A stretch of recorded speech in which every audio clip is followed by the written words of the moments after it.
Hello दोस्तों, कैसे हैं आप सब। उम्मीद है आप सब जहां भी होंगे ठीक होंगे। My devil husband episode number 16। अगर आप ये एपिसोड पहली बार देख रहे हैं तो इसे पूरा समझने के लिए आपको इसका पिछला एपिसोड ज़रूर देखना चाहिए। करण उसको इस तरह देखकर शॉक्ड था। सारा और करण आमने सामने बैठे थे। जहाँ करण सारा को घूर रहा था वहीं सारा अपना सर नीचे करके बैठी थी। तभी करण ने सारा का चेहरा ऊपर किया और उसकी आंखों में देखने लगा। अभी वो कुछ बोलता उससे पहले ही सारा जोर जोर से रोने लगी। करण को कुछ समझ में नहीं आया कि वो ऐसा क्यों कर रही है। उसने जल्दी से उसके चेहरे को अपने हाथों में लेकर और बहुत प्यार से बोला, क्या हुआ, तुम ऐसे क्यों रो रही हो बेबी डॉल। पर सारा कोई जवाब नहीं देती है और वैसे ही रोती रही। अब धीरे धीरे करण का भाव बदलने लगा, लेकिन उसने अपने आप को कंट्रोल किया और फिर से उसी तरह पूछा, बताओ, क्या तुम्हें कहीं तकलीफ हो रही है। इस बार सारा ने अपने सर को जल्दी जल्दी हाँ में हिलाई और उसका ये इशारा देखकर करण ने जल्दी से उससे पूछा, दिखाओ बेबी, कहाँ दर्द है। सारा ने सुबकते हुए पहले पेट पर, फिर कमर पर, फिर अपने हाथों में, फिर पैरों में, फिर ओठों पर ऐसे करके सब जगह हाथ करके बताई, यहाँ यहाँ यहाँ सब जगह दर्द हो रहा है। करण ने अपने प्यार से उसे पैम्पर करते हुए बोला, ओके ठीक है, अब तुम आराम से बेड पर लेट जाओ, मैं अभी पूरे तरीके से मालिश कर देता हूँ, गॉट इट। सारा ने किसी छोटे बच्चे की तरह अपने सर को बार बार हिलाई और बेड पर लेट गई। करण ने फर्स्ट एड बॉक्स से एक मालिश वाली क्रीम निकाली और उसके पास बैठ गया। फिर उसने उसका बाथरोब खोला तो सारा उसका हाथ पकड़ लेती है। करण ने उसको घूर कर देखा तो सारा ने जल्दी से अपने हाथ को पीछे खींच ली। फिर करण सारा को हल्के हाथों के उसकी हर पार्ट को अच्छे से और प्यार से मालिश करने लगा, जिससे सारा को काफ़ी अच्छा लग रहा था और वो अब धीरे धीरे शांत होने लगी थी। उसे काफ़ी अच्छा लग रहा था और उसके चेहरे पर सुकून दिख रहा था, जिसे देखकर करण को भी अंदर से सुकून मिल रहा था। वरना सारा के ऐसे रोने से करण काफ़ी ज़्यादा अंदर से डरा हुआ महसूस कर रहा था। उसे लगा कि कहीं सारा को कोई अंदर से प्रॉब्लम ना हो गई हो, इसलिए उसने जल्दी से पूछा था कि क्या प्रॉब्लम हो रही थी उसे। उसने उसे बेड पर सुलाया और फिर चेंजिंग रूम में अपने कपड़े चेंज करने चला गया। अपने कपड़े चेंज करने के बाद उसने सारा का कबर्ड खोला और उसके लिए कपड़े निकालने लगा। तभी उसे उसमें एक वाइट कलर की, ब्लू कलर की शर्ट और टी शर्ट दिखी। उसने उसे हाथ में लेकर देखा तो उसे समझ में आया कि ये शर्ट तो उसकी ही थी। ये सोचते ही उसके चेहरे पर स्माइल आ गई। तो क्या इस लड़की ने उसकी शर्ट चुराई है और इसे यहाँ रखी है। उसने सोचा इस बारे में वो सारा से कल बात करेगा। उसने उस शर्ट को कबर्ड में रख दिया और फिर सारा के लिए एक लॉन्ग टी शर्ट और लोअर लेकर बाहर आ गया। उसने पहले उसके अंडरवियर पहनाए, उसके बाद उसके सारे कपड़े पहनाकर उसे फिर से अच्छे से बेड पर लेटा दिया। सारा आराम से बेड पर लेटी हुई थी, क्योंकि उसमें उठने तक की हिम्मत नहीं थी। करण ने कॉल करके एक सर्वेंट को खाना अंदर लाने के लिए कहा। कुछ देर बाद मिस लिली उन लोगों के लिए खाना लेकर आ गई। करण ने खाना खुद भी खाया और सारा को भी खिलाया। उसके बाद वो उसके पास बैठ गया और उसके पूरे शरीर की फिर से अपने हल्के हाथों से मसाज करने लगा। कुछ देर बाद ही सारा नींद की आगोश में चली गई। उसको देखते देखते करण भी सो गया। इधर आदर्श की विला में आदर्श फिर से रूपा को किस कर रहा था और रूपा उसको अपने आप से दूर कर रही थी, लेकिन आदर्श था कि उससे दूर होने का नाम ही नहीं ले रहा था। कुछ देर किस करने के बाद वो उससे दूर हुआ और हाँफते हुए उसके पूरे चेहरे को देखने लगा। रूपा के आंखों से आंसू निकल रहे थे। आदर्श ने उसके आंसुओं पर अपने फेस रख दिए और उसको प्यार से बोला, जान प्लीज़ रोना बंद करो। रूपा ने उसको घूर कर देखी और बोली, तुम मुझे इतना परेशान कर रहे हो और बोल रहे हो कि मैं रोऊं भी ना। मुझे जाने दो, मुझे तुम्हारे पास नहीं रहना। मेरे मम्मी पापा मुझे ढूंढ रहे होंगे, प्लीज़ मुझे जाने दो। उसके बार बार घर जाने की जिद सुनकर अब उसको काफ़ी गुस्सा आने लगा था। उसने गुस्से में कहा, जान, ये बार बार जाने की जिद छोड़ो और चुपचाप मेरे पास रहो। तुम मुझे बार बार गुस्सा क्यों दिला रही हो। तुम ऐसी पहली लड़की हो जिसको मैं अपने पास रखना चाहता हूँ, वरना तुम्हें पता नहीं है कि आदर्श शर्मा को लड़कियों की कमी नहीं है। रूपा ने हैरानी से उसकी तरफ देखी और बोली, क्या तुम वही आदर्श शर्मा हो जिनका नाम बिजनेस की दुनिया में काफ़ी मशहूर है? क्योंकि सच में अभी तक रूपा को नहीं पता था कि वही आदर्श शर्मा है, क्योंकि आदर्श बिजनेस के मामले में काफ़ी फेमस था। वो मैगज़ीन में अक्सर उसके बारे में पढ़ती तो थी, ये फ़ोटो देखकर कहती थी, और वो अब ध्यान से आदर्श के चेहरे को देखी। इतने दिन में वो कभी उसके चेहरे को ध्यान से देखी ही नहीं थी। जब वो पहली बार देखी तो उसे लगा कि वो इसे कहीं देखी है। तब उसे लगा कि कहीं यही आदर्श शर्मा तो नहीं।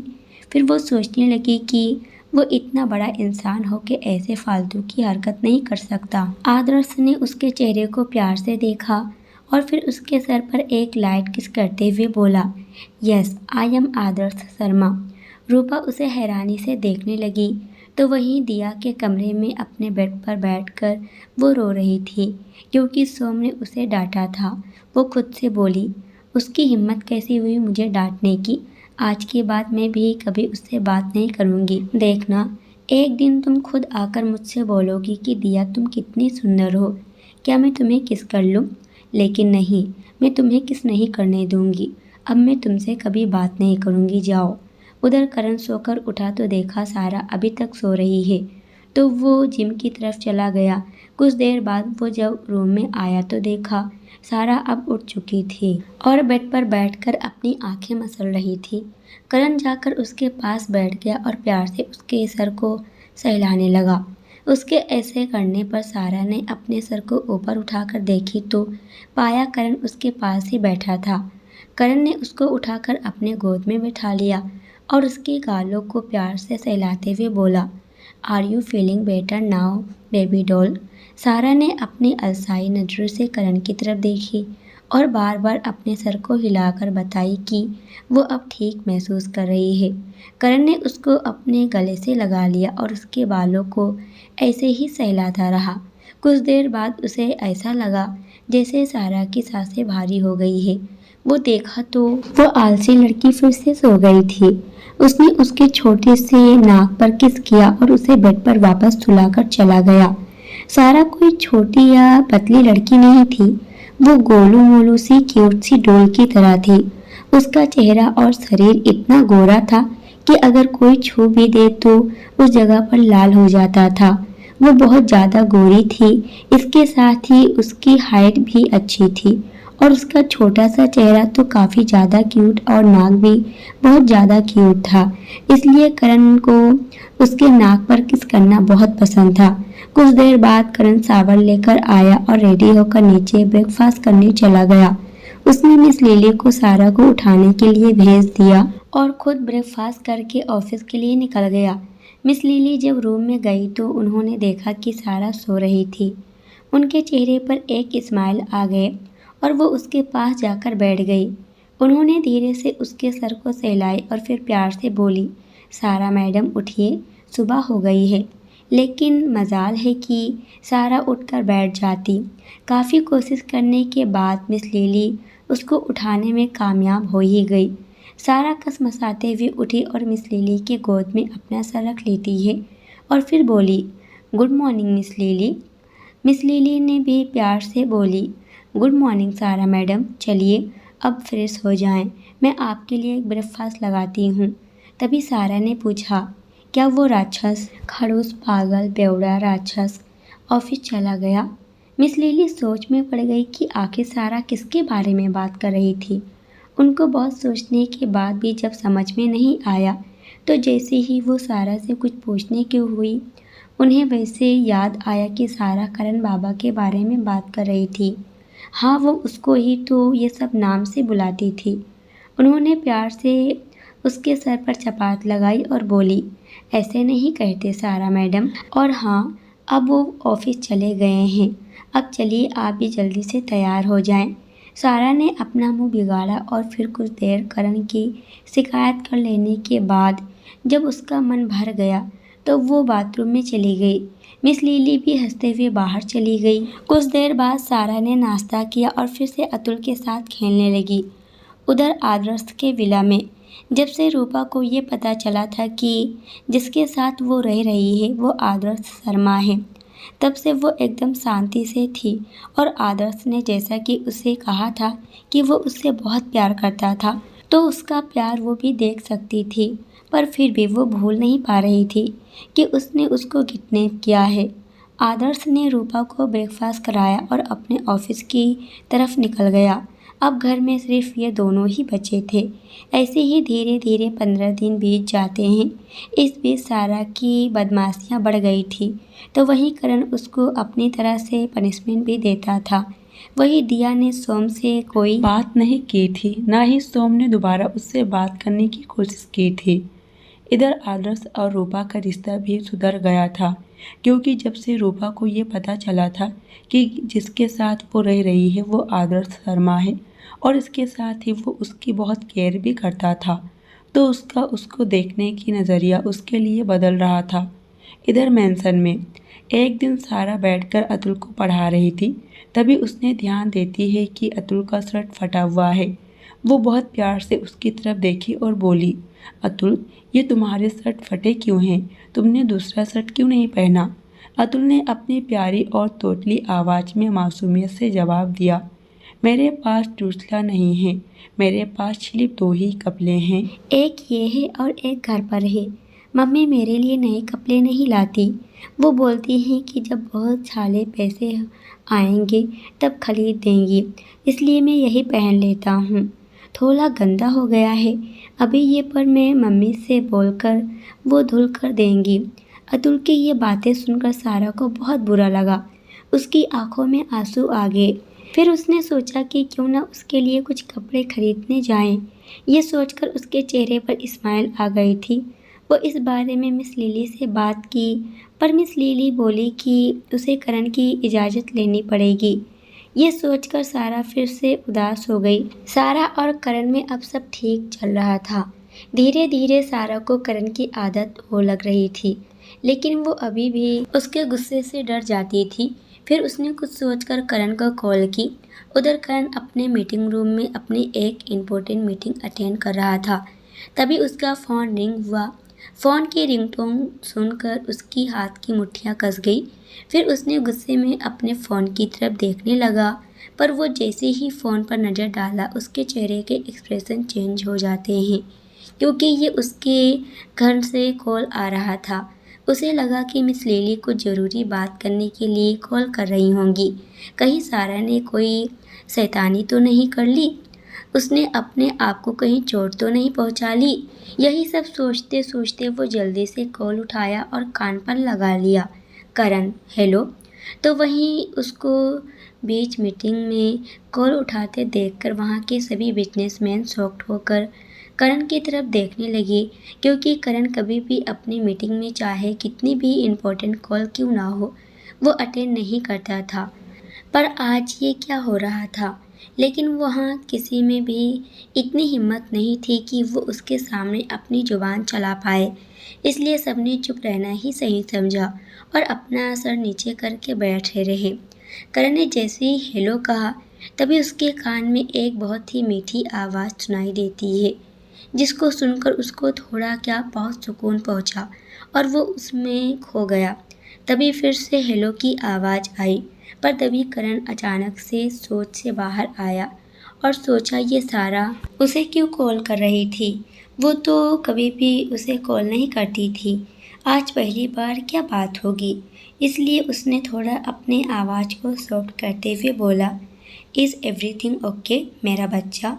तो सारा ने अपनी आवाज़ में थोड़ा मिठास और बढ़ते हुए बोली, हाँ ठीक है, वो क्या है ना, मुझे आपकी याद आ रही थी, इसलिए मैं आपको कॉल कर ली। क्या मैं आपको कॉल नहीं कर सकती? ये कहते हुए वो जानबूझकर थोड़ा उदास होने का ड्रामा करने लगी। तो वहीं उसकी ऐसी प्यारी बातें सुनकर करण एकदम शॉक्ड रह गया था। वो जब ये सोचा कि क्या सच में सारा उसे मिस कर रही थी, तो उसका दिल खुशी से गदगद हो गया। पर तभी उसने सोचा कि ये जरूर उसकी कोई बदमाशी होगी, जरूर उसे कोई बात मनवाना है। तभी उसने ऐसी बात की क्योंकि इतने दिन साथ रहते हुए वो सारा को अच्छे से समझ गया था कि वो कब क्या और किस लिए कैसे बात करती है और किसके लिए कितना मक्खन। इसलिए वो फिर से डायरेक्ट पॉइंट पर आते हुए बोला, तुम्हें क्या चाहिए मेरे से बेबी डॉल? सारा करण के जवाब पर हैरान रह गई। उसे कैसे पता कि वो गुस्से से कुछ मांगने वाली थी, पर फिर भी वो अपने आवाज़ को वैसे ही बरकरार रखी और बोला, वो क्या है ना कि। करण ने फिर से एक बार कहा, वो क्या कर रही हो? मुझसे साफ बोलो।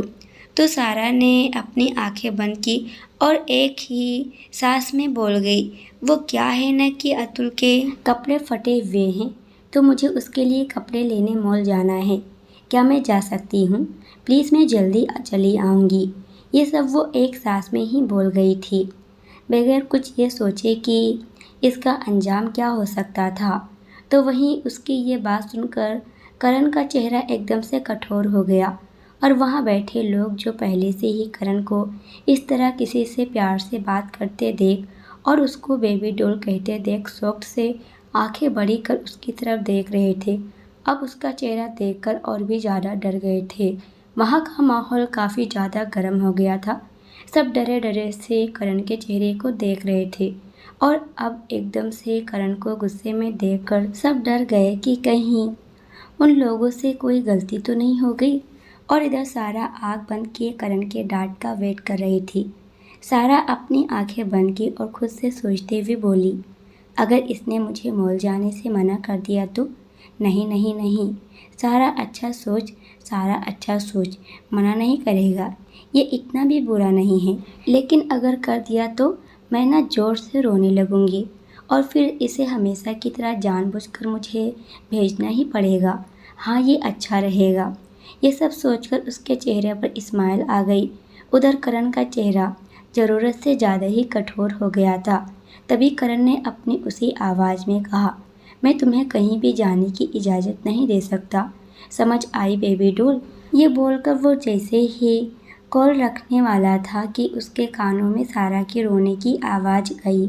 सारा ज़ोर ज़ोर से रो रही थी। जब उसे लगा कि अब करण उसे नहीं जाने देगा तो वो रोना स्टार्ट कर दी थी, जैसा कि वो सोच रखी थी।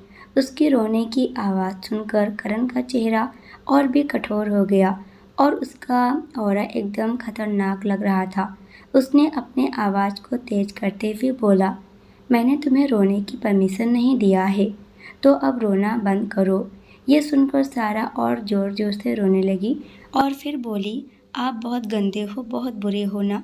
जब से आप मुझे इस घर में लेकर आए हो, मुझे कहीं भी जाने नहीं देते हो और ना ही अपने साथ, यहाँ तक कि गार्डन में भी नहीं। आप तो रोज़ जाते हो ऑफिस, मैंने कभी आपको रोकी नहीं ना। फिर क्या है जो आप मुझे रोकते हो? आप बहुत बुरे हो।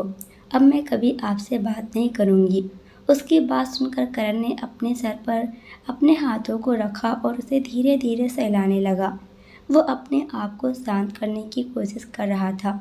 उसे समझ में नहीं आ रहा था कि उसे क्या करना चाहिए। इस लड़की का जो अब हर एक दिन उसका नाटक बढ़ता जा रहा था। कुछ देर बाद वो बोला, ठीक है तुम जाओ। उसकी बात सुनकर सारा जो रोने का नाटक कर रही थी, उसके चेहरे पर बड़ी वाली स्माइल आ गई और वो फिर से करण की तरफ देखी और उसको मक्खन लगाते हुए बोली, आप बहुत अच्छे हो, मैंने आप जैसा इंसान दुनिया में कभी नहीं देखा, कितने अच्छे हो ना। उसकी बात सुनकर करण हैरान रह गया। मतलब ये लड़की चीज क्या थी? अभी तो ये रो रही थी और अभी बोल रही थी कि आप बुरे हो और अभी बोल रही है कि आप सबसे अच्छे हो। उसे समझ में नहीं आ रहा था कि लड़की करना क्या चाहती थी। करण की तारीफ करके सारा जैसे ही फ़ोन रखने को हुई, करण ने फिर से बोला, मगर तुम कोई भी होशियारी नहीं करोगी, समझी? और तुम अकेले तो बिल्कुल नहीं जाओगी। सारा ने बुरा सा मुंह बनाए और बोली, ठीक है मैं अकेले नहीं जाऊंगी, अब जाओ थोड़ा रेडी हो जाओ।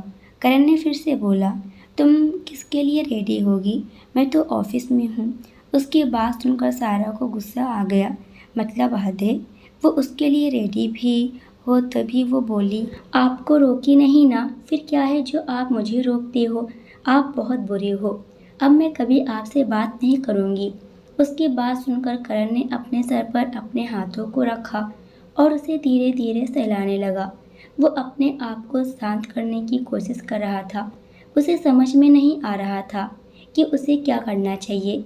इस लड़की का जो अब हर एक दिन उसका नाटक बढ़ता जा रहा था। कुछ देर बाद वो बोला, ठीक है तुम जाओ। उसकी बात सुनकर सारा जो रोने का नाटक कर रही थी, उसके चेहरे पर बड़ी वाली स्माइल आ गई और वो फिर से करण की तारीफ और उसको मक्खन लगाते हुए बोली, आप बहुत अच्छे हो, मैंने आप जैसा इंसान दुनिया में कहीं नहीं देखा। कितने अच्छे हो ना। मेरा मतलब है कि मैं कपड़े चेंज कर लूँ। करण फुल कपड़े पहनकर जाने का ऑर्डर देता है। सारा ठीक है। करण ठीक है, अपना ध्यान रखना। इतना बोलकर उसने कॉल रख दिया और अपने पास में खड़े अभय को देखा और कुछ इशारा किया। अपने बॉस का इशारा समझकर अभय वहाँ से अपना सर झुकाकर बाहर चला गया। लेकिन करण कुछ सोच में पड़ गया। कुछ देर बाद उसने मीटिंग कंटिन्यू करने के लिए कहा तो वहाँ मीटिंग में बैठे लोगों ने एक भी शब्द अपने मुंह से निकालना जरूरी नहीं समझा और मीटिंग भी करने लगे। उधर सारा फ़ोन रखती है और ज़ोर ज़ोर से गाने लगी और नाचने लगी। आज मैं वो बेवड़ा पीछे और आज मैं आगे हूँ, मेरे सबसे पीछे, इतना बोलकर मेरा मतलब है मैं कपड़े चेंज कर लूँ। करण फुल कपड़े पहनकर जाने का ऑर्डर देता है। सारा ठीक है करण, ठीक है, अपना ध्यान रखना। इतना बोलकर उसने कॉल रख दिया और अपने पास में खड़े अभय को देखा और कुछ इशारा किया। अपने बॉस का इशारा समझकर अभय वहाँ से अपना सर झुकाकर बाहर चला गया। लेकिन करण कुछ सोच में पड़ गया। कुछ देर बाद उसने मीटिंग कंटिन्यू करने के लिए कहा तो वहाँ मीटिंग में बैठे लोगों ने एक भी शब्द अपने मुंह से निकालना जरूरी नहीं समझा और मीटिंग में करने लगे। उधर सारा फ़ोन रखते ही ज़ोर ज़ोर से गाने लगी और नाचने लगी। आज मैं उस बेवड़े को पीछे और आज मैं आगे हूँ, मेरे सबसे पीछे। वो ज़ोर ज़ोर से हंसने लगी और डांस करने लगी। उसको ऐसे डांस करते और ऊट पटांग गाना गाते देखकर मिस लिली जो वहीं पर बैठी थी हंसने लगी और सोच रही थी कि सारा ने करण से वो करवा लिया जो कोई भी नहीं करवा पाता था। करण का फैसला बदलवाना इम्पॉसिबल था, लेकिन आज सारा ने इसको भी पॉसिबल कर दिया था। ये सब सोच सोच के उनको ये तो लगने लगा था कि करण सारा को सच में बहुत प्यार करता है। फिर उन्होंने उसे रेडी होने के लिए कहा था, जैसे कि करण ने कहा था। सारा अतुल को मिस लिली के साथ लेकर मॉल जा रही थी। अतुल सब देखते हुए बस सारा से सवाल पे सवाल करते जा रहा था, क्योंकि जितनी भी चीज़ें वो देख रहा था सब पहली बार ही देख रहा था। अलग अलग तरह की गाड़ी को रोड पे चलते हुए देखकर वो खुश होते हुए, अरे सालू, ये इतना बड़ा और इतना अच्छा है, पर ये डोल भी रहा है, कैसे ये इसके अंदर कोई जादू है सालू। सारा अपने सर पर चपात मारते हुए बोली, ये जादू नहीं, ये पेट्रोल से चल रहा है। तो फिर भी वो बोला, ये पेट्रोल क्या होता है। फिर सारा प्यार से उसको सारी बातें समझाने लगी और अतुल ऐसे समझ रहा था जैसे लग रहा था कि उसे सब समझ में आ रहा है, पर सच्चाई ये थी कि ये सारी बातें उसको सारा और अतुल बैठकर बातें कर रहे थे। मिस लिली भी खुशी से उन दोनों को एक दूसरे के साथ हंसते मुस्कुराते और मस्ती करते देख रही थी। कुछ ही देर बाद वो लोग मॉल में पहुंच गए। उनके मॉल में पहुंचते ही जैसे ही उनकी गाड़ी रुकी, बॉडीगार्ड दौड़ते हुए आए और सारा की तरफ का गेट खोला। सारा अतुल को अपने साथ लेकर बाहर निकली। वो आज काफ़ी ज़्यादा खुश थी, क्योंकि कितने दिन बाद वो आज मॉल आई थी और फिर शॉपिंग करना तो उसका फेवरेट तो था ही। वही अतुल तो खुशी के साथ ये सब देख रहा था। वो तो कार से निकलते ही ताली बजाकर नाचने लगा और खुशी से कूदने लगा। उसको देखकर सारा और मिस लिली अपने आप को हंसने से रोक नहीं पाए। तभी एक गार्ड आया और सारा के सामने अपना सर झुकाते हुए बोला, अंदर चलिए लेडी बॉस। अपने लिए लेडी बॉस सुनकर सारा हैरानी से उसकी तरफ देखने लगी। फिर उसे लगा कि जरूर ये सब बोलने के लिए करण ने ही कहा होगा। खैर छोड़ो, उसे क्या। फिर उसने अपने सर को झटका और फिर उसने अतुल का हाथ पकड़ा और आगे बढ़ गई। उसके पीछे बॉडीगार्ड्स की टीम थी जो हर एक तरफ से उसको प्रोटेक्ट कर रहे थे। सारा खुश थी कि आज वो फिर से एक बार भीड़ वाले माहौल में जाएगी जहाँ बहुत सारे लोग होंगे, बहुत सारी खुशी होगी। वो बहुत मस्ती करेगी, खूब सारा शॉपिंग करेगी और उस बेवड़े का बहुत सारा पैसा बर्बाद कर देगी और एकदम से उसे आज गरीब कर देगी कपड़े खरीद खरीद कर। लेकिन उसे ये तो पता ही नहीं था कि ये शॉपिंग मॉल भी उसी के बेवड़े का ही है। पर ये क्या, जैसे ही सारा अंदर गई वो डर गई। उसने देखा कि मॉल तो पूरा खाली था। दोस्तों आज के लिए इतना ही। इसके आगे क्या होगा ये हम देखने वाले हैं अगले वीडियो में। जब तक ये देखिए वीडियो पसंद आए तो वीडियो को लाइक और कमेंट जरूर कीजिएगा। अगर आप इस चैनल पर नए हो तो चैनल को भी सब्सक्राइब कर हमें सपोर्ट जरूर कीजिएगा। पूरी वीडियो देखने के लिए आप सभी का बहुत बहुत धन्यवाद।